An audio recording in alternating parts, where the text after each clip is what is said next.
ఈ రోజు మనం ఎగ్ కర్రీ ఎలా చేసుకోవాలో చూసుకుందాం.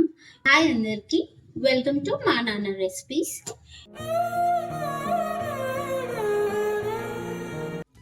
ముందుగా ప్యాన్ పెట్టుకొని యాజ్ యూజువల్ ఆయిల్ పోసుకొని వేడయ్యాక కొంచెం జీలకర్ర ఎగిన తర్వాత కొద్దిగా కరివేపాకు, దాని తర్వాత కొన్ని పచ్చిమిర్చి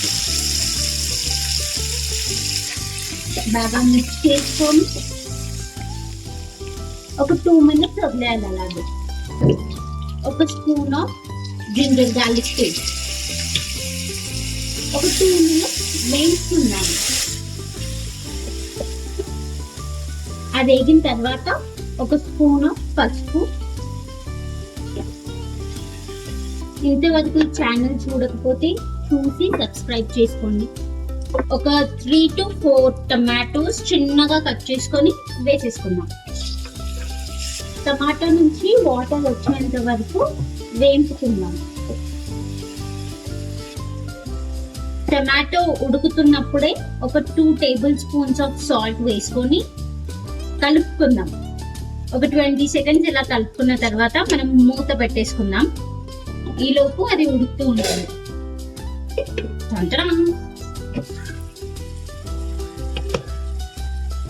టమాటోనే కాబట్టి కొంచెం ఉడుకుపోద్ది. చూసారా, వాటర్ వచ్చేసినాయి మొత్తం. కొంతమందికి టమాటా తినడం ఇష్టం ఉండదు, సో చిన్న కట్ చేసుకొని ఉడకబెట్టేసుకుంటే దాంట్లోనే మొత్తం స్మాష్ అయిపోతాయి. మా ఇంట్లో వాళ్ళైతే అసలు తినరు, టమాటోస్ పక్కకు పడేస్తూ ఉంటారు తీసి. అందుకోసమే ఇలా చిన్న కట్ చేసి స్మాష్ చేసేస్తారు దాంట్లోని. అప్పుడు అది గ్రేవీ అయిపోద్ది.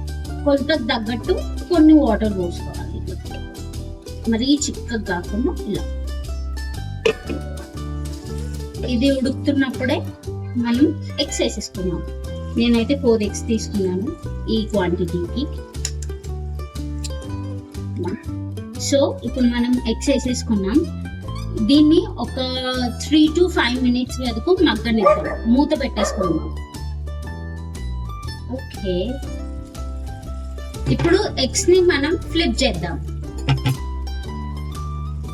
ఇలా ఒక 2 minutes పెట్టుకుందాం. అలాగే